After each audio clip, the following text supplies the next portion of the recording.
Good morning everyone. I hope आप लोग भी अच्छे होंगे। और आज फिर से क्लास 12 का चौथा चैप्टर का ये सारांश लेकर आए हैं, जो वन शॉट वीडियो है।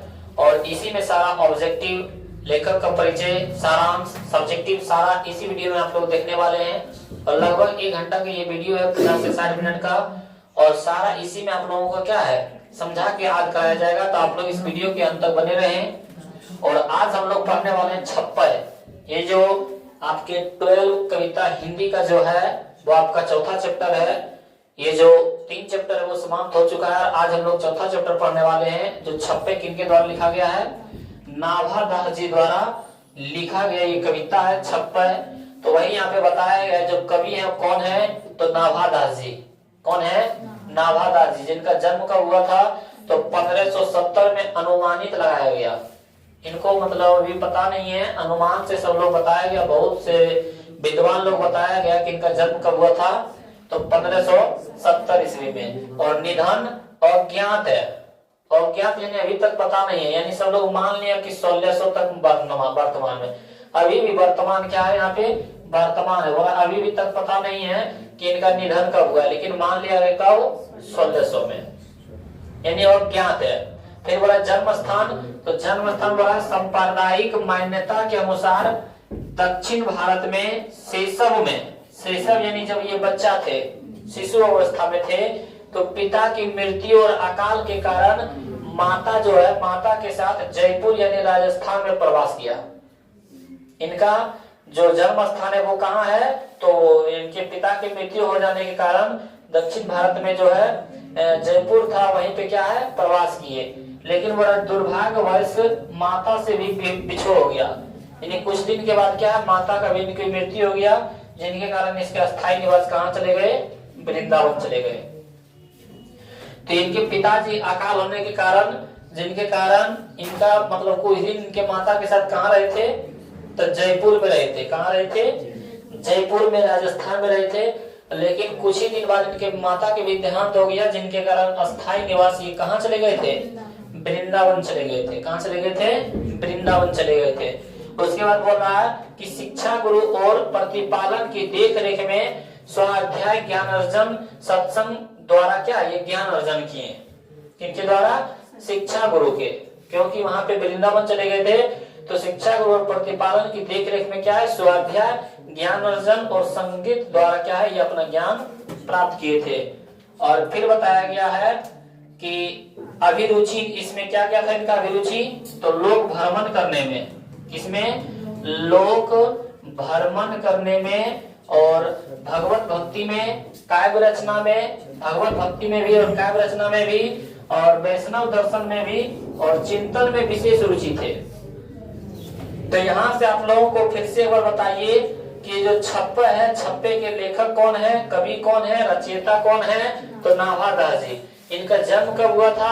तो 1570 में अनुमानित लगाया गया। और इनका निधन कब हुआ? तो अज्ञात है। लेकिन बहुत से लोगों ने मतलब मान लिया 1600 ईस्वी में, अभी भी इनका पता नहीं है। इनका जन्म स्थान कहाँ है? तो जयपुर राजस्थान में। इनकी माता के साथ कोई दिन रहा, लेकिन माता का भी मतलब स्वर्गवास होने के कारण इनका स्थानीय निवास कहाँ हो गया था? वृंदावन में। लेकिन शिक्षा गुरु और प्रतिपालन की देखरेख में स्वाध्याय सब सारा सत्संग द्वारा मतलब क्या है ज्ञान प्राप्त किया। सत्संग में जाने के बाद क्या ज्ञान प्राप्त होता है, तो उससे भी ज्ञान प्राप्त किया। उसके बाद इनकी रुचि किसमें था? तो लोक भ्रमण करने में, भगवत भक्ति में, काव्य रचना में, वैष्णव दर्शन चिंतन में क्या है विशेष रुचि था। उसके बाद आइए यहाँ से देखा गया है इनके दीक्षा गुरु कौन थे? दीक्षा गुरु। दीक्षा गुरु थे स्वामी अग्रदास। बोल देगा स्वामी अग्रदास किनके गुरु थे? दीक्षा गुरु थे तो नाभा दास जी के। किनके थे? नाभा दास जी, जिनको अग्र अली भी के नाम से जाना जाता है। नाभा दास स्वामी अग्रदास को किस नाम से जाना जाता है? अग्र अली के नाम से भी। जो स्वामी रामानंद की क्या है शिष्य परंपरा के प्रसिद्ध कवि थे। रामानंद के कवि जो थे उन्हीं के कौन थे? तुलसीदास जी थे। उसी काल के कौन थे? तुलसीदास जी थे। तो वही बोल रहे स्वामी रामानंद की शिष्य परंपरा के प्रसिद्ध कवि कौन थे? ये नहीं, अग्र अली थे। और अग्र अली के शिष्य कौन थे? नाभा दास जी। ये बोल रहा है कि इनके दीक्षा गुरु स्वामी अग्रदास थे। इनके जो गुरु थे वो स्वामी रामानंद की, वही बोला स्वामी रामानंद के शिष्य परंपरा के प्रसिद्ध कवि थे। उस समय के क्या थे, ये जो स्वामी अग्रदास, जिसको अग्र अली भी कहते हैं, उस समय के प्रसिद्ध कवि थे। आगे बोल रहे हैं कि कृतियां किनकी, नाभादास की। नाभादास की कृतियां भक्तमाल, इनकी रचना काल कब से कब तक है, तो 1585 से 1596 निर्धारित किए गए। कब, तो बोल देगा भक्तमाल किनके लेखक है, भक्तमाल के लेखक कौन है, रचयिता कौन है, तो नाभादास जी। फिर अष्टयाम जो किस भाषा में लिखा गया, ब्रज भाषा गद्य में। बोल देता है कभी कभी कि अष्टयाम किस भाषा में लिखा गया है, ब्रज भाषा में। और अष्टयाम जो है रामचरितमानस की दोहा चौपाई शैली में है। बोल देगा अष्टयाम किस शैली में है, तो दोहा चौपाई, किसमें, रामचरितमानस वाला। रामचरितमानस की जितने भी दोहा चौपाई वो किसमें है, अष्टयाम में। और विशेष वर्ग कवि नाभादास की पारिवारिक सामाजिक पृष्ठभूमि अधिकतर विद्वानों के मुताबिक दलित वर्ग के थी। ये जो नाभादास जी जो थे वो किस मतलब परिवार के थे, दलित वर्ग से आते थे। क्या थे, दलित वर्ग थे। और ये जो है, ये जो नाभादास जी आज हम लोग पढ़ रहे हैं, छप्पे के लेखक हैं, वो किनके बारे में इस कविता में, छप्पे में किसके बारे में लिखे गए हैं, तो कबीरदास और सूरदास के बारे में बताया गया। किनके बारे में, कबीरदास और सूरदास के बारे में बताया गया। तो आइए आज हम लोग इनके बारे में हम लोग देखते हैं। पहला देखते हैं कबीरदास की, किसके बारे में, कबीरदास के। उसके बाद हम लोग किसके बारे में पढ़ेंगे, छप्पर में। तो यहाँ पे नाम क्या कविता का रखा गया, छप्पर, यानी 6 वाक्यों वाले शब्द, यानी 1 2 3 4 5 6।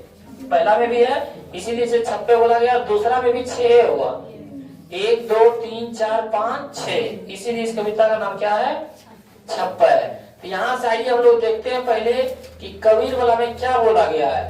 और भक्ति विमुख जे धर्म सो सब अधर्म करी गाय, योग यज्ञ क्या बोल रहा है, योग यज्ञ वर्त दान भजन बिनु तीक्ष, भजन बिनु तुक्ष दिखाए, हिंदू तुर्क प्रमाण रमेनी सब दिख साखी, पक्षपात नहीं बचन सबके हित की भासी, आरूढ़ दशा है जगत पे मुख देखी नाही भनी, कबीर कानी राखी नहीं वर्ण श्रम सत दर्शनी। आइए इसका हम लोग पहले वाला अर्थ देखते हैं, इसका सारांश भी कैसे लिखा जाता है। तो इसमें देखिए बताया गया भक्ति विमुख, क्या लिखा हुआ है, भक्ति विमुख जे धर्म सब अधर्म करेगा, योग यज्ञ, क्या हम लोग बोलेंगे यहाँ से लिखेंगे, योग यज्ञ वर्त दान भजन बिनु तुक्ष दिखाए। आइए यहाँ से हम लोग समझते हैं, बोला भक्ति विमुख, जो भक्ति से अपना मुख मोड़ लेता है, विमुख यानी मुख मोड़ लेना, जे धर्म यानी सब धर्म, सो अब अधर्म करेगा, सब आपका धर्म क्या हो जाएगा, अधर्म हो जाएगा। यदि आप कोई भी जाति के हैं, कोई भी धर्म के हैं, यदि आप अपना जो धर्म है भक्ति से यदि अपना मुख मोड़ लेते हैं तो सारा धर्म, सारा क्या हुआ काम सब क्या हो जाता है, अधर्म हो जाता है। ये कबीरदास जी बोलते हैं, बोला भक्ति विमुख जे धर्म सो सब अधर्म करेगा है। और बोला योग, जैसे योग तुम कर लो, कर्म कर लो, यज्ञ कर लो, व्रत कर लो, दान कर लो, भजन कर लो, वो सब क्या है, तुक्ष दिखावे, सब छोटा होगा, किसके समान, भक्ति के समान। यदि आप अपने भक्ति से लगाव नहीं रखते हैं, यदि आप भक्ति से मुख मोड़ लेते हैं तो ये सब क्या है, तुक्ष के समान है। चाहे आप योग कर लीजिए, यज्ञ कर लीजिए, व्रत कर लीजिए, दान कर लीजिए, भजन कर लीजिए, सब क्या है, अधर्म हो जाएगा। कब, जब आप भक्ति से अपना मुंह मोड़ लेंगे तब। तो वही यहाँ पे देखिए बताया गया है, यहाँ पे प्रस्तुत पंक्तियां नाभादास द्वारा रचित भक्तमान से लिया गया है।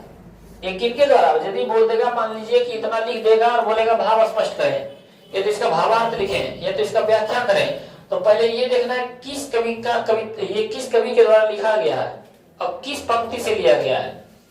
तो ये किन कवि से लिया गया है, तो नाभादास द्वारा लिखा गया है। वो कहाँ से लिया गया है, भक्तमाल से। बोल देगा भक्तमाल किनके लेखक हैं, इनके लेखक कौन है, तो नाभादास। तो वही यहाँ पे बोला है प्रस्तुत पंक्तियां नाभादास द्वारा रचित भक्तमाल से लिया गया है। जिसके माध्यम से नाभादास ने कबीर वाणी की विशेषता पर प्रकाश डाला है। ये जो लिया गया है किसके बारे में? कबीरदास जी वाले। कबीरदास के वाणी पर प्रकाश डाला है, उनके बारे में बताए हैं। वही बोल रहे हैं कि जिनके माध्यम से नाभादास ने कबीर वाणी की विशेषता पर प्रकाश डाला है। और कवि कहते हैं कि जो व्यक्ति भक्ति से विमुख हो जाता है वह अधर्म में लिप्त व्यक्तियों की तरह कार्य करता है।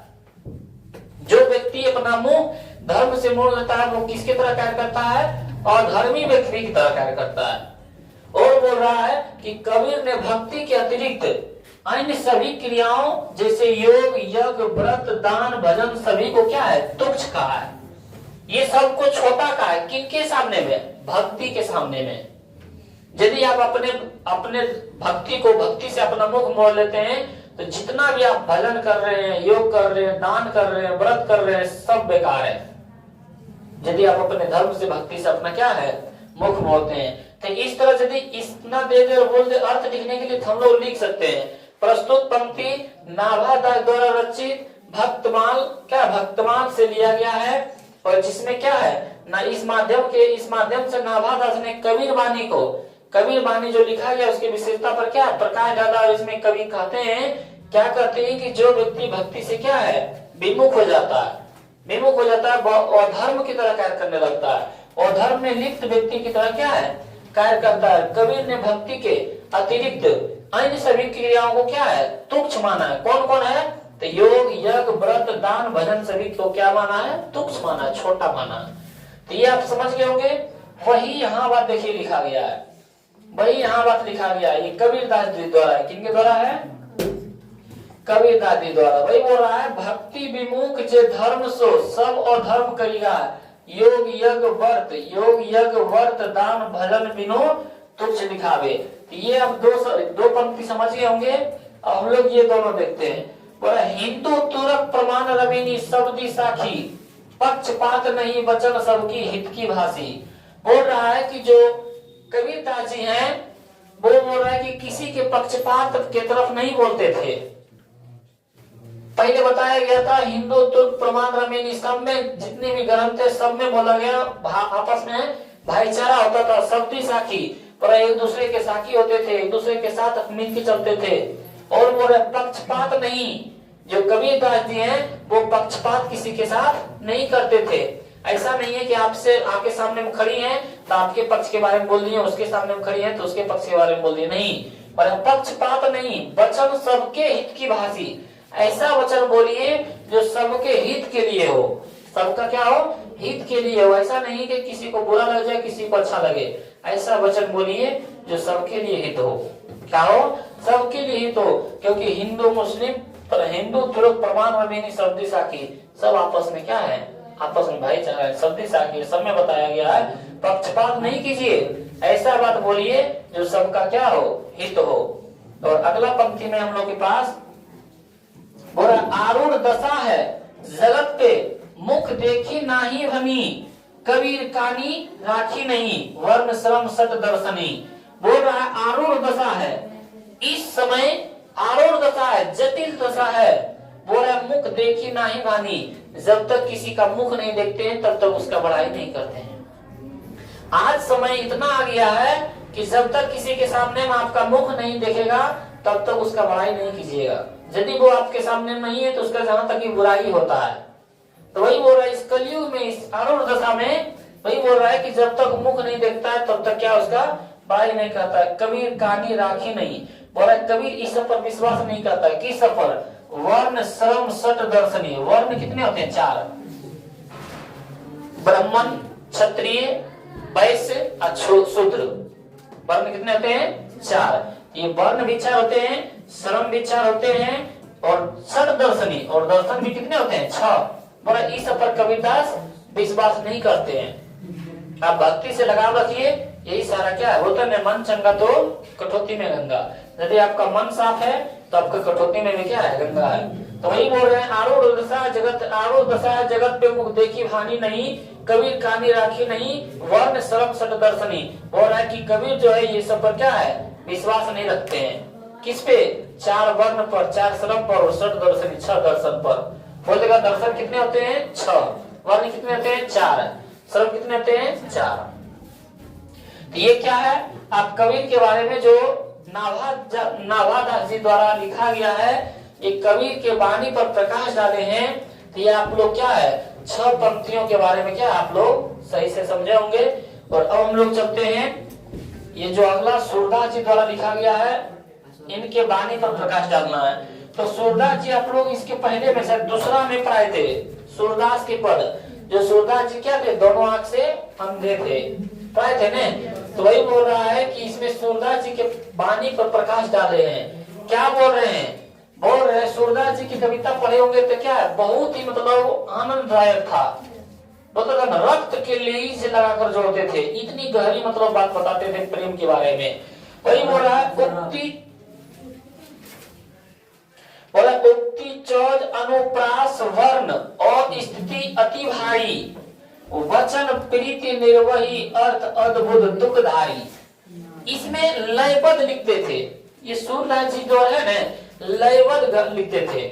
जितने भी कविता लयबद्ध किसको बोलता है, जैसे किसी का अंत भाषा बोले और फिर जब बोले तो उसका मिल जाए। जैसे गाना हम लोग सुनते हैं, गाना मिल जाए, जैसे यहाँ देखते हैं अति भारी के दुखधारी। जैसे यहाँ भासी तकासी, धरे तक करे, यहाँ पे क्या होगा करे, सिर चालन करे, यहाँ पे करे होगा। ये तुकधारी है, एक दूसरे से मिल जाए। तो ये जो सूरदास जी हैं एक दूसरे से लयबद्ध लिखते थे। तो वही बोला उक्ति यानी क्या होता है, उक्ति होता है कहने की शैली। युक्ति किसको बोलते हैं, कहने की शैली। चोज मतलब होता है मतलब प्रकाश, चमकीला। अनुप्रास होता है, अनुप्रास मतलब होता है बोलने का। वर्ण यानी जो शब्द होता है। और स्थिति अति भारी, बोल रहे थे इतने ये वर्ण लिखते थे, इतने ये कहने की शैली को अच्छे तरीके से लिखते थे। और जितनी इसके लिखने की शैली में क्या चमत्कार होता था। और उक्ति चज अनुप्रास वर्ण, जितने भी वर्ण इसमें लिखते थे। और स्थिति अति भारी। और बोला वचन, ऐसा वचन बोलो, वचन प्रीति निर्वही, ऐसा वचन बोलो कि शुरू से लेके अंत तक वो चले। कोई भी काम करो तो शुरू से लेके अंत तक। वही बोला वचन प्रीति निर्वही अर्थ ऐसा बात बोलो, ऐसा निर्वचन करो अद्भुत तुकधारी। बोल रहा है कि उनके बात में क्या है, लयबद्ध होते थे, तुकधारी होते थे, वो लयबद्ध बात करते थे। आगे बोल रहा है प्रतिबिंबित दिव्य दृष्टि हृदय हरि लीला भासी, जन्म कर्म गुण रूप सबकी रसना प्रकाशी। बोल रहे थे दोनों आंख से वो अंधा है। हम लोग घर में कोई सामान लाने जाते हैं, नहीं दिखता है तो वो बोलता है कि सूरदास से उगली है, यानी नहीं दिखता तुमको। सूरदास के दोनों आंख नहीं था। लेकिन यहाँ पे देखिए प्रतिबिंबित दिव्य दृष्टि, वो अपने दिव्य दृष्टि से प्रतिबिंबित करते थे। क्या बोला, हरि हृदय हरि लीला भासी। बोल रहे जो कृष्ण जी के लीला थे, वो अपने हृदय में अपने दिव्य दृष्टि से देख के उसके प्रकाश के बारे में, सारे बारे में लिख डाले। किसके बारे में, जन्म, किस तरह कृष्ण जी का जन्म हुआ था, कर्म गुण रूप सबकी रचना प्रकाशित, सब के बारे में प्रकाशित कर दिया। कब, जब दोनों आंख नहीं होते हुए भी तब अपने दिव्य दृष्टि से। वही बोल रहा है प्रतिबिंबित, यानी सामने में दिखावा कर दिया, सब लिख डाला। दिव्य दृष्टि, दिव्य दृष्टि से अपने नेचर से क्या आंख से लिख डाले। हृदय हरि, हरि मतलब भगवान के लीलावासी, जो भी हरि जो भगवान कृष्ण जी लीला किए थे वो लिख डाले हैं। कहाँ, उनके जन्म के बारे में क्या था, कर्म के बारे में क्या था, गुण के बारे में क्या था, उसका रूप कैसा था, सबकी रचना प्रकाशी, सब के बारे में प्रकाशित कर दिया। और विमल बुद्धि होता सुखी, जो यह गुण श्रावणी धरे, सुर कवि सुनी कौन कवि, जो नहीं सिर चालन करे। बोल रहे विमल बुद्धि हो, उसका बुद्धि क्या हो, विमल हो, यानी उसका बुद्धि आगे बढ़े, शुद्ध हो जाए, मतलब पूरा माइंड मतलब खुल जाए। विमल बुद्धि होता सुखी, जो भी मतलब हरि के लीला के बारे में सुनते हैं उनका बुद्धि क्या हो जाए, विमल हो जाए। हम लोग देखते हैं, हम लोग के गांव में भगवत होता है या तो अष्टजाम होता है, तो बोलता है कि जाओ वहां कोई ले रहना, ताकि उनके बारे में, उनके बात के सुनेंगे, वहां पे भक्ति को जो सुनेंगे, हम लोग का बुद्धि क्या हो जाएगा, विमल हो जाएगा। हम लोग के घर परिवार में ऐसा बोला जाता है। वही बोल रहा है कि जो भी हरि के लीला के बारे में सुनेंगे, हम लोग भगवत होता है गांव में क्या होता है, जब होता है भगवतरी तो वहां जाके हम लोग सुनते हैं। तो वही बोला, जो भी हरि की लीला को सुनेंगे उनका बुद्धि कैसा हो जाएगा, विमल हो जाएगा। जो यह गुण श्रावणी सुने, जो भी इनके गुण को सुनेगा उनका बुद्धि कैसा हो जाएगा, विमल हो जाएगा। सुर कवि सुनी, कौन कवि, सुर यानी सूरदास के कविता को सुनकर ऐसा कौन कवि है जो नहीं सिर चालन करे। हम लोगों को क्या आता है कि बगलवा में जो भैया जी खड़ी रहे, पापा जी खड़ी रहे और डीजे बज रहा है, मुड़िया हिलता है लेकिन डांस नहीं कर पाते। कहा है वो भैया में दहाड़ी सब हिलाते हैं, मने मने सब हिलाते हैं लेकिन डांस नहीं करते हैं। ये तो कुछ काम में हम लोग भी, जैसे यही हम तुम लोग पढ़ रहा है, अब अगर डीजे पर हो रहे यहाँ रहते हैं, देवोवर आता है दूसरे पर। तो वही बोला, ऐसा कौन कवि है जो सूरदास जी की कविता को सुनकर अपना सिर नहीं चालन करता है। कौन कवि जो नहीं सिर चालन करे, ऐसा कौन ऐसा कवि है कि जो ऐसा नहीं मतलब सिर चालन करता हुआ नहीं सूरदास जी का कविता बहुत अच्छा है। तो वही बोल रहे सूरदास जी का क्या है, बहुत ही सुंदर कविता लिखते हैं सूरदास जी। तो ये क्या था, सूरदास जी के वाणी को क्या है, छप्पे ने उनके वाणी पर छप्पे जी जो है इनके लेखक, सॉरी छप्पे जो है लेखक कौन है, नाभादास जी, उनके वाणी पर क्या किए हैं, प्रकाश डाले हैं। तो ये आपका क्या था, दोनों सारांश था। उसके बाद देखते हैं इसका सब्जेक्टिव और ऑब्जेक्टिव। तो आज देख रहे हैं हम लोग छप्पे का जितने भी इसमें सब्जेक्टिव और ऑब्जेक्टिव पूछा गया है वो आज हम लोग देखने वाले हैं। तो छप्पे में बोला गया है कि छप्पे के लेखक कौन है, नाभादास। तो नाभादास ने छप्पे में कबीर की किन विशेषताओं का उल्लेख किया है। तो छप्पे में दो पद है, एक कबीर दास के और एक सूरदास के। तो आज हम लोग पढ़ने वाले हैं कि कबीर दास के बारे में क्या बोला गया। तो उत्तर में बोला है कि नाभादास ने छप्पे में कबीर के निम्नलिखित विशेषताओं का उल्लेख किया। पहला हम लोग बोलेंगे, कबीर जाति पाति एवं वर्ण श्रम का खंडन करते हैं, यानी जाति पाति में नहीं रखते हैं, भेदभाव नहीं रखते हैं और वर्ण श्रम पर भी विश्वास नहीं करते हैं, सबको क्या करते हैं, विरोध करते हैं। और बोला है कबीर के अनुसार भगवत भक्ति के अतिरिक्त सभी धर्म क्या, अधर्म, सभी धर्म को क्या है, अधर्म और व्यर्थ बताया है। यदि बोला भगवत भक्ति आपके अंदर नहीं है, आपके अंदर आप यदि भक्ति से मुख मोड़ लेते हैं तो सारा धर्म क्या रहता है, अधर्म हो जाता है। तो वही बोला है कि कबीर के अनुसार भगवत भक्ति क्या है, भगवत भक्ति के अतिरिक्त सभी धर्म को क्या है, अधर्म और व्यर्थ बताया। और तीसरा में बताया गया कि कबीर निर्गुण भक्ति शाखा के कवि है। कबीर जो है वो कैसन है, निर्गुण भक्ति धारा के। एक होता है सगुण, एक होता है निर्गुण। सगुण यानी जिन भगवान का आकार हो, जिन भगवान का, जैसे श्री राम भगवान, कृष्ण जी भगवान, ये शंकर जी भगवान, इनका आकार है। लेकिन निर्गुण किसको बोलते हैं, जिनका आकार नहीं हो, साकार हो। तो ये क्या है, कबीर निर्गुण भक्ति शाखा के क्या थे, कवि थे। तो ये जो नाभादास जी हैं वो क्या है, कबीर दास के बारे में ये सब बातें रखते हैं। अगला क्वेश्चन हम लोग के पास देखते हैं, ये हल्ला नहीं करो। अगला क्वेश्चन है हम लोग के पास कि कबीर देखी नाही भनी का क्या अर्थ है। मुख देखी नाही भनी का क्या अर्थ है, कबीर पर यह कैसे लागू होता है। बोला मुख देखकर बात नहीं करता, इसका क्या अर्थ है। तो मुख देखी नहीं भनी का अर्थ है मुख देखकर नहीं कहना, मुख देखकर नहीं कहना। कबीर निर्गुण भक्ति शाखा के कवि थे, उन्होंने कभी मुंह देखकर बात नहीं की है। होता है ना आजकल के जमाने में क्या है कि जब तक आप किसी के सामने में, जब तक उनका मुंह देख रहे हैं तभी आप उसका क्या बुराई करते हैं, और जब तक मुंह नहीं देखते तब तक क्या है, उसका बुराई करते हैं। तो बोल रहा है कि हम कभी किसी का मुंह देख के बात नहीं किए हैं, यानी कोई हमारे सामने में तभी उसका बुराई करेंगे, ऐसा बात नहीं है। आप सामने में नहीं भी रहिएगा और आप अच्छे हैं तो आपके हम बात करेंगे। तो वही बोल रहा है यहाँ पे कि मुख देखी नहीं भनी का अर्थ है कि मुख देखकर नहीं कहना, जो है उसको सही बोलो। कबीर निर्गुण भक्ति शाखा के कवि थे, उन्होंने कभी भी मुख देखकर बात नहीं की है। वे हिंदू मुसलमान सभी को एक समान मानते थे, वो किसी में भेदभाव नहीं रखते थे। कौन, कबीर जी। और कबीर के अनुसार मुख देखकर किसी के हिंदू मुस्लिम होने का अनुमान नहीं लगाया जा सकता है। और कबीर के अनुसार किसी को हम ये देख के नहीं बताते कि कौन हिंदू है कौन मुसलमान है, कोई पक्षपात नहीं करते थे। और उनके अनुसार भगवत भक्ति क्या है, एक धर्म है।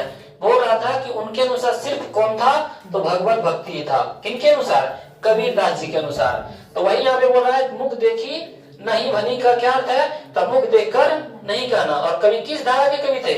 तो निर्गुण भक्ति शाखा के, निर्गुण भक्ति शाखा के कवि थे। उन्होंने कभी भी मुख देखकर किसी की बड़ी बड़ा किसी की बात नहीं की है। और इसका अगला क्वेश्चन है कि सूर्य के काव्य की किन विशेषताओं का उल्लेख कवि ने किया है? सूर्य बोले तो सूरदास जी, सूर्य बोले तो सूरदास जी, क्योंकि छप्पे कविता में सूरदास जी, छप्पे कविता में जो नाभादास जी उनके लेखक हैं, तो वो दो कवि के बारे में बताए, वो कबीरदास एवं सूरदास। यहाँ पर वही बोल रहे हैं कि सूर्य के काव्य की किन विशेषताओं का उल्लेख कवि ने किया है? तो नाभादास ने सूर्य के काव्य के महत्व, चमत्कार एवं उनकी भाषा की सुंदरता का उल्लेख किया है। बोल रहा था कि उनका महत्व जो है ना, उनका एक अलग महत्व है चमत्कार। वो शब्दों को चमत्कार करके लिखते हैं, ऐसा बात बोलते हैं कि लगता है उनके शब्दों में से चमत्कार निकल रहा है, रोशनी निकल रहा है। और उनकी भाषा का सुंदरता का उल्लेख किया। बहुत ही वो क्या है, जो सूरदास जी हैं वो लयबद्ध लिखते थे। कैसे लिखते हैं? लयबद्ध तरीके से वो लिखते हैं। उन्होंने कृष्ण जी के जन्म, कर्म, गुण का प्रकाशन किया है। क्या? दिव्य दृष्टि से। आप लोग सारांश देखे होंगे तो दिव्य दृष्टि से क्या है कि इसका मतलब उनके जन्म के बारे में, कर्म के बारे में, गुण के बारे में सारा क्या प्रकाशित कर दिया था। जिसे सुनने से बुद्धि भी क्या हो जाती थी? निर्भर हो जाती थी। क्योंकि हम लोग भगवत भक्ति में जब कहीं भी भागवत होता है, कहीं जहाँ भी क्या कथा होता है, उन कथाओं को सुनकर क्या हमारा माइंड फ्रेश हो जाता है, यानी निर्मल हो जाता है, स्वच्छ हो जाता है। वही बोल रहा है, ये सब सुनकर क्या है, जो सुनते हैं उनकी बुद्धि में क्या होती है? निर्मल हो जाती है। और सूर्य का काव्य इतना महान है, सूर्य का काव्य इतना महान है कि जिसे सुनते ही सभी सिर क्या है? चालन करने लगते हैं, मतलब सभी अपना सिर हिलाने लगते हैं, नतमस्तक हो जाते हैं कि सूरदास जी क्या बहुत अच्छे कवि हैं। तो यहाँ पे बोला कि सूर्य के काव्य की किन विशेषताओं का उल्लेख कवि ने किया है? तो नाभादास ने सूर्य के काव्य के महत्व, चमत्कार एवं उनकी भाषा का क्या है?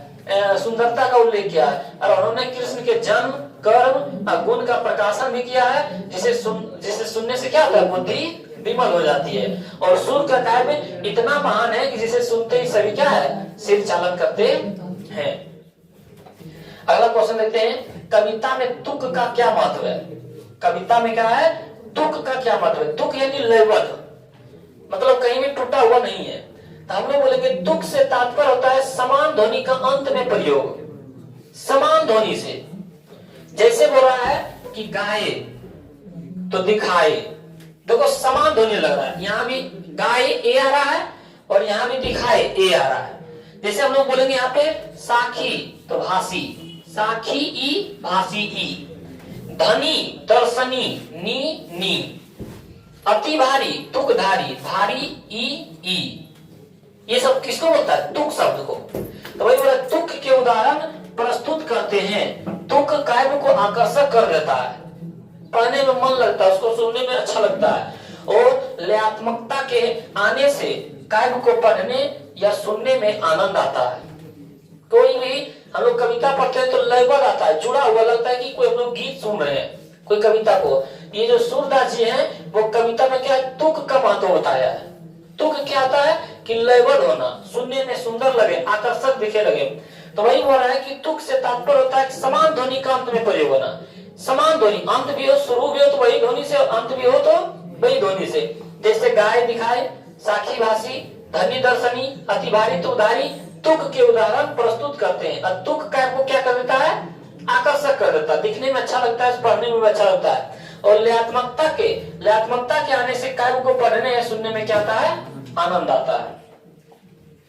अगला क्वेश्चन देते हैं, कबीर कहानी राखी नहीं से क्या तात्पर्य है?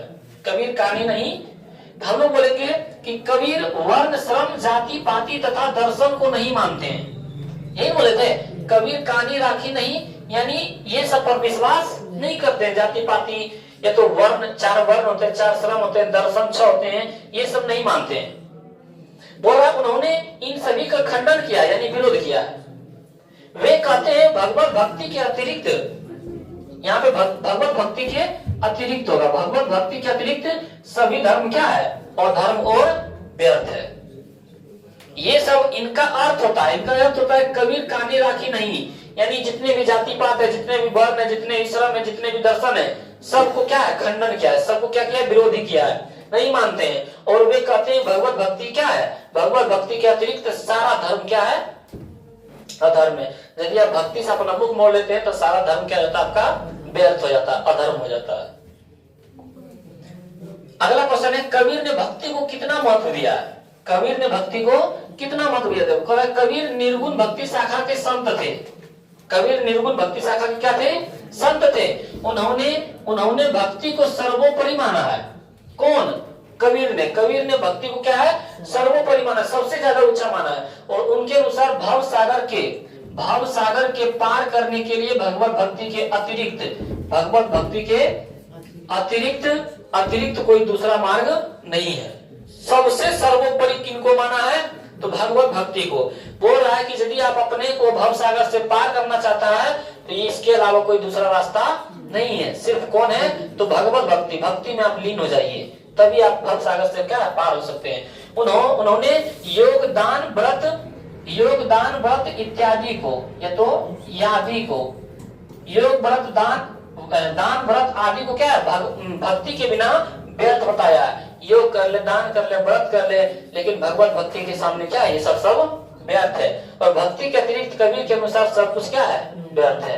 यानी कबीरदास जी भक्ति को बहुत मतलब मान्यता दिया है। तो वही बार कितना महत्व दिया है? तो सर्वोपरि माना है, सबसे ज्यादा है। और इन्हीं से क्या है? भगवत भक्ति के सहारे से आप भव सागर को क्या है? पार कर सकते हैं। अगला क्वेश्चन है अर्थ स्पष्ट करें। ये 4 नंबर में आता है। हमारे जो भी 12 में हिंदी है, 12 का जो हिंदी है 3 भागों में पूछा जाता है। एक 2 नंबर का पूछा जाता है, एक 4 नंबर का पूछा जाता है, और वो 5 नंबर का पूछा जाता है। यानी 2 नंबर जो अभी तक हम जो पढ़ाए वो 2 नंबर का, ये जो अर्थ स्पष्ट करने बोलेगा 4 नंबर का, और सारांश लिखने बोलेगा वो 5 नंबर का। तो सारांश का वीडियो एक ही बार लेके आएंगे और सारा उसी में समझा देंगे। जो हम सारांश पढ़ाए थे, समझाए थे, उसी को हम लोग क्या लिख देंगे, और उसी को लिख देंगे तो कितना नंबर मिलेगा? 5 नंबर मिलेगा। कितना नंबर मिलेगा? 5 नंबर। तो यहाँ पे बोला अर्थ स्पष्ट करे। सूर कवि तो सुनी कौन कवि जो नहीं सिर चालन करे। इसके बारे में पढ़ाए थे कि सूरदास के कविता को सुनकर कौन ऐसा कवि होगा जो उनके सामने नतमस्तक नहीं होगा, कौन उसके सामने में सिर चालन नहीं करेगा, कौन उसके सामने में सिर नहीं हिलाएगा। तो पहले ये हम लोग सुनेंगे कि ये किस कविता से लिया गया और इनका लेखक कौन है। पहले इतना बताना है, परिचय देना है। तो ये कहां से लिया गया है? छप्पई से। कहां से लिया गया है? छप्पई से। और उनका लेखक कौन है? तो नाभादास जी। तो यहाँ पे वही बोला जा रहा है। यहाँ पे हम लोग क्या बोलेंगे? प्रस्तुत पंक्तियां नाभादास द्वारा प्रस्तुत पंक्तियां नाभादास रचित छप्पई कविता से लिया गया। नाभादास द्वारा रचित छप्पई कविता से लिया गया, जो भक्तमाल से संकलित है। बोलेगा ये कहां से संकलित है? तो भक्तमाल से संकलित है। और बोलेगा भक्तमाल के लेखक कौन है? तो नाभादास जी। इस पंक्ति के माध्यम से कवि ने सूर के काव्य के महत्व पर प्रकाश डाला है। क्योंकि जो नाभादास जी हैं वो कबीर के भी लेखन पर प्रकाश डाला है और सूरदास के भी कवि पर क्या लेखन पर प्रकाश डाला है। तो वही बोल रहे इस पंक्ति के माध्यम से कवि ने सूर के काव्य के महत्व पर प्रकाश डाला है। कवि कहते हैं सूर का काव्य इतना महान है, यानी सूरदास का काव्य इतना महान है कि कौन ऐसा कवि होगा जो उनके सामने अपने मस्तक ना झुकाए होंगे। मस्तक क्या है? ना झुका दे, मस्तक ना झुका दे। और सूर का काव्य क्या है? महान है। इतना महान है, इतना अच्छा लिखते हैं कि कौन ऐसा कवि है जो उसके सामने में नहीं सिर झुकाए और सिर चालन नहीं करेगा। वही यहाँ पे बोल रहा है कि सूर कवि तो सुनी कौन कवि जो नहीं सिर चालन करे। तो इसे हम क्या बोलेंगे कि पहले बोलेंगे प्रस्तुत पंक्ति कहां से लिया गया है? तो छप्पई कविता के नाभादास द्वारा लिखा गया है। और इसमें जो नाभादास जी है सूरदास के कविता के काव्य पर क्या है? प्रकाश डाला है। और इसमें बताया है कि सूरदास की कविता क्या है? एकदम महान होता है। वही बोले कवि कहते हैं सूर का काव्य इतना महान है कि ऐसा कौन कवि होगा जो उनके सामने अपने मस्तक ना झुका दे। और सूरदास के काव्य क्या है? बहुत ही महान होते हैं। और अगला देखते हैं हम लोग। इसमें भी बोल रहा है अर्थ स्पष्ट करें। ये भी 4 नंबर का पूछता है। भक्ति विमुख जे धर्म सो सब अधर्म करेगा। कि ये किसमें बताया गया? कबीरदास में। किसका है ये? तो वही बोल रहा है प्रस्तुत पंक्तियां नाभादास द्वारा रचित छप्पई कविता से लिया गया है, जो कि भक्तमाल से संकलित है। इतना बोलेंगे हम हर बार। और बोल रहा है इस पंक्ति के माध्यम से नाभादास ने कबीर वाणी की विशेषता पर प्रकाश डाला है। जो पहले बनाए थे वो सूरदास की वाणी पर प्रकाश डाला था, लेकिन ये जो बात लिया गया वो कबीर के पंक्ति से। तो वही बोल रहा है कि इस पंक्ति के माध्यम से नाभादास ने कबीर वाणी की विशेषताओं पर प्रकाश डाला है। कवि कहते हैं कि भक्ति के बिना जितने भी धर्म है सब क्या है, अधर्म है। कवि कहते हैं कि भक्ति के बिना जितने भी धर्म है क्या है, सब अधर्म है। उन्होंने योगदान व्रत आदि को भक्ति के बिना क्या व्यर्थ बताया, तुच्छ बताया, छोटा बताया है, व्यर्थ बताया है। और साथ ही भगवत भक्ति को ही क्या भव सागर को पार करने का एक मार्ग बताया है। तो इसमें बता रहा है भक्ति विमुखा से धर्म सो अधर्म करेगा। बोल रहा है यहाँ पे कि प्रस्तुत पंक्ति जो लिया गया है वो छप्पे कविता के नाभादास द्वारा लिखा गया है। और इसमें नाभादास जी क्या है, कबीर के वाणी के काव्य पर क्या है, प्रकाश डाला है। और इसमें कवि कहते हैं भक्ति के बिना जितने भी धर्म है सब क्या है, अधर्म है। क्या क्या, योग यज्ञ व्रत आदि क्या है, भक्ति के बिना क्या व्यर्थ है, तुच्छ है, छोटा है। साथ ही भगवत भक्ति को ही क्या भव सागर को पार करने का क्या है, एक मार्ग बताया है। उसके बाद देख लेते हैं हम इसका ऑब्जेक्टिव। क्या देख लेते हैं इसका ऑब्जेक्टिव देखिए क्या क्या पूछा है।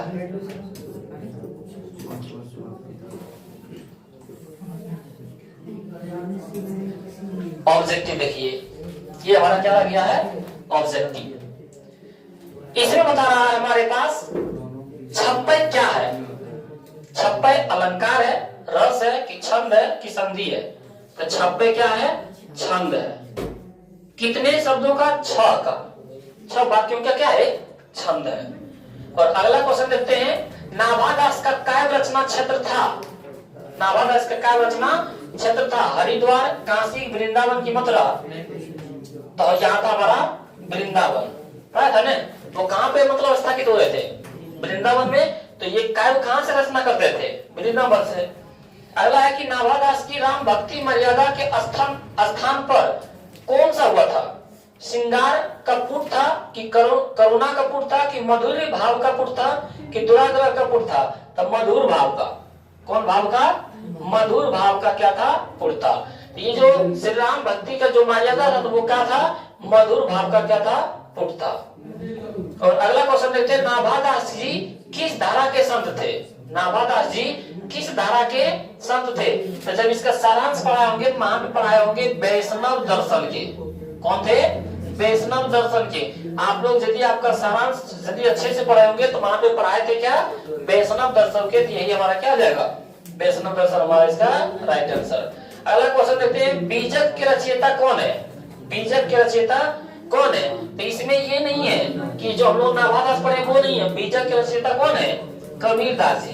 कौन है, बीजक के रचयिता कौन है, कबीरदास जी। ये आप लोग याद रखिएगा, कबीरदास जी है। और अगला क्वेश्चन देखते हैं कि छप्पे शीर्षक के रचयिता कौन है। आप लोग बताएं छप्पे शीर्षक के रचयिता कौन है, सूरदास, कबीरदास, नाभादास की तुलसीदास। तो छप्पे शीर्षक कविता के लेखक कौन है, नाभादास जी। उसके बाद अगला क्वेश्चन है, नाभादास की कौन सी रचना है। इसमें बताएं कि नाभादास जो कौन लिखा गया, कवक की, कवित की, उषा की, छप्पे। तो हमारा क्या जाएगा, नाभादास जो द्वारा छप्पे कविता लिखा गया। कौन कविता लिखा गया है, छप्पे कविता लिखा गया है। और अगला क्वेश्चन देखते हैं हम लोग। अगला क्वेश्चन है, नाभादास किस धारा के कवि थे। नाभादास किस धारा के कवि थे। तो आप लोग याद रखिएगा, सदोगुण पाशक राम भक्त धारा के थे। जो नाभादास जी क्या थे, सदोगुण पाशक राम भक्त धारा के कवि थे। अगला क्वेश्चन, नाभादास किसके समकालीन थे। नाभादास किनके समकालीन थे। इनके गुरु कौन थे, अग्रदास, स्वामी अग्रदास। स्वामी अग्रदास जी जो थे तुलसीदास के, रामचंद्र भक्त के थे। तो वो किसके समकालीन थे, तब तुलसीदास के समकालीन थे। किसके समकालीन थे, तुलसीदास जी के। पढ़ाए थे सारांश में जब बात कर रहे थे तो उसमें चर्चा किए थे तुलसीदास जी का। और फिर अगला देखते हैं, तो नाभादास जी का जन्म कब हुआ था, आप लोग बताएं। नाभादास जी का जन्म 1550 ईस्वी में, 1570 ईस्वी में कि 1560 ईस्वी में कि 1565 ईस्वी में। 1570 ईस्वी में अनुमानित लगाया था 1570 ईस्वी में। इनका देहांत कब हुआ था, 1600 में माना, लेकिन अभी तक पता नहीं चला। अगला देखते हैं कि किसकी कविता को सुनकर कवि नाभादास सिर झुका देते हैं। तो किनकी कविता को? सूरदास को। अभी भी पढ़ाए थे और सारांश में पढ़ाए हैं, तो ये क्या आ जाएगा? सूरदास। ये क्वेश्चन में भी था। और अगला क्वेश्चन देखते हैं, कौन सी रचना नाभादास की है? कौन सी रचना इसमें बताए नाभादास की है? तब बोल रहा है सूरसागर की भक्तमाल होगा। यहाँ पे भक्त करना है, क्या होगा? भक्तमाल। अब भक्तमाल से लिया गया था ने, ये जो छप्पे कहां से लिया गया था? भक्तमाल से। तो ये नाभादास द्वारा क्या है? सूरसागर है, भक्तमाल है कि बिहारी सतसई है कि बीजक है? तो भक्तमाल है। कौन है? भक्तमाल है। अगला क्वेश्चन देखते हैं कि नाभादास का अस्थायी निवास कहाँ था? आप लोग बताएं। वृंदावन की, हरिद्वार की, काशी की, इनमें से कोई नहीं। वृंदावन। कहाँ था? वृंदावन था।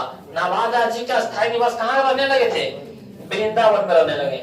आगे बोल रहा है संपूर्ण भक्तमाल में किस छंद की व्यंजना हुई है? तो किस छंद की व्यंजना हुई है? चौपाई की, दोहा की, छप्पे की, कवियत। तो ये बोला छंद में व्यंजना किसकी हुई है? छप्पे। किसकी हुई है? छप्पे की, जो हमारा राइट आंसर हो जाएगा ऑप्शन सी। अगला बोल रहा है छप्पे कितनी पंक्तियों का छंद होता है? आप लोग बताएं। तो छप्पे में 4 होता है, 5 होता है, 6 होता है कि 7 होता है? 6। छप्पे में कितने छंदों की संख्या होती है? 6 होती है। और इसका अगला क्वेश्चन देखते हैं कि सूर की कविता को सुनकर सभी क्या करते हैं? सूर मनी सूरदास की कविता को सुनकर सभी क्या करते हैं? सिर हिलाते हैं कि भाव भी हो जाते हैं, दुख हो जाता है, इनमें से कोई नहीं। सिर हिलाते हैं। क्या हिलाते हैं? सिर हिलाते हैं। ये हमारा राइट आंसर हो जाएगा ऑप्शन ए। और अगला क्वेश्चन देखते हैं कि सुर कविता सुनी कौन कवि में कौन सा अलंकार है? अच्छा, यहाँ पे होना चाहिए कौन सा अलंकार है। बोल रहा है कि सुर कविता सुनी कौन कवि में कौन सा अलंकार है? तो हम लोग यहाँ पे बोलेंगे यमक की, रूपक की, उपमा का अनुप्रास। तो हम लोग पढ़े हैं अनुप्रास। आप लोग क्या है? सूरदास की कविता पढ़ेंगे तो उसमें भी अनुप्रास ही मारेंगे, क्योंकि सूरदास जी किस अलंकार में लिखते थे? अनुप्रास अलंकार में। आगे बोल रहा है कबीर किसमें भेदभाव नहीं करते थे? आप लोग बताएं। अमीरी गरीबी में, अच्छे बुरे में, कि गोरे काले में, कि हिंदू मुस्लिम में? हिंदू मुस्लिम में क्या है? भेदभाव नहीं करते थे। राइट आंसर हो जाएगा हमारा ऑप्शन डी। अगला क्वेश्चन देखते हैं, नाभादास में जाति पाति एवं वर्ण श्रम का खंडन किस कवि में छप्पे ने किया है? बोल रहा है नाभादास जी द्वारा, नाभादास जी जो है छप्पे के कवि, वो जाति पाति एवं वर्ण श्रम का खंडन किस कवि के छप्पे में किया? कौन कवि? जो बताया था कि हम लोग इसमें विश्वास नहीं करते हैं। सूरदास की, कबीर की, बिहारी के, में कोई नहीं। कबीरदास जी। कबीरदास जी क्या बोले थे? हम ये सब भेदभाव नहीं करते हैं, हम ऐसा बानी बोलो सबके हित के लिए हो। हमारा राइट आंसर क्या रहेगा? कबीर। अगला क्वेश्चन देखो कि नाभादास का उदय हिंदी साहित्य की कौन से काल में हुआ था? आधुनिक काल में, कि आदि काल में, कि भक्ति काल में, कि रीति काल में? तो हो जाएगा हमारा आंसर भक्ति काल में। भक्ति काल में क्या हुआ था? इनका उदय हुआ था। और अगला है कि सबके हित का वचन कौन करता है? सबका ऐसा बात बोलो, ऐसा वाणी बोलो सबके हित के लिए हो। तो सूर की, कबीर की, जैसी की, विद्यापति। तो हमारा हो जाएगा कबीरदास जी। कबीरदास जी बोले थे ऐसा वाणी बोलो सबका हित के लिए हो। कहानी का अर्थ होता है एक आंख का ना होना, एक कान वाला, और विश्वासी की विश्वास प्रतीति। लग रहा है यही तो बच्चा गलती कर देता है, कहानी मानी बोलता है एक कान का। ऐसा नहीं है, विश्वास और प्रतीति होता है। ये इसमें धोखा ना खा जाना है कि कहानी का होता है एक कान वाला, ऐसा बात नहीं है। विश्वास और प्रतीति होता है। अगला वर्ग, नाभादास के दीक्षा गुरु कौन थे? बताएं आप लोग। स्वामी अग्रदास के स्वामी सुधानंद, कि स्वामी चतुर्भुजदास, कि स्वामी नरहरिदास? स्वामी अग्रदास जी। ये क्या थे? स्वामी अग्रदास जी को अगर अली के नाम से भी जाना जाता है। और अगला क्वेश्चन है हमारे पास कि भक्तमाल के रचयिता कौन है? जस्ट बताए थे। भक्तमाल के रचयिता कबीरदास की, गुरु नानक, रविदास की, नाभादास? नाभादास है ना, ये हमारा राइट आंसर हो जाएगा नाभादास।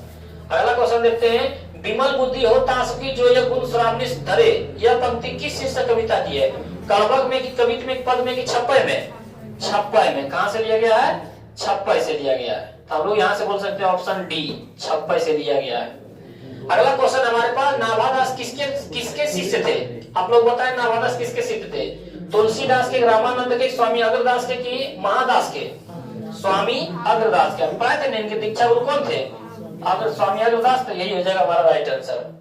अगला क्वेश्चन है कि कबीरदास किस शाखा के कवि थे?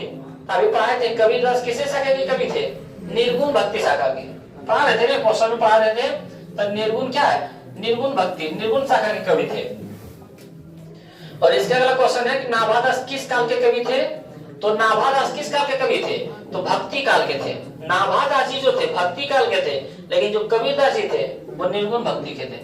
तो हम लोग यहाँ बोलेंगे भक्ति काल के। और 29 नंबर क्वेश्चन है कि नाभादास की कविता किन दो कवियों के बारे में है? ये जो नाभादास जी द्वारा लिखा गया 56 कविता, वो दो कवि के बारे में लिखे हैं। कौन कौन कवि थे उसमें? कबीर और सूर।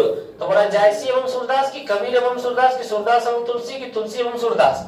तब कबीर दास और सूरदास जी के बारे में क्या है, वो लिखे थे।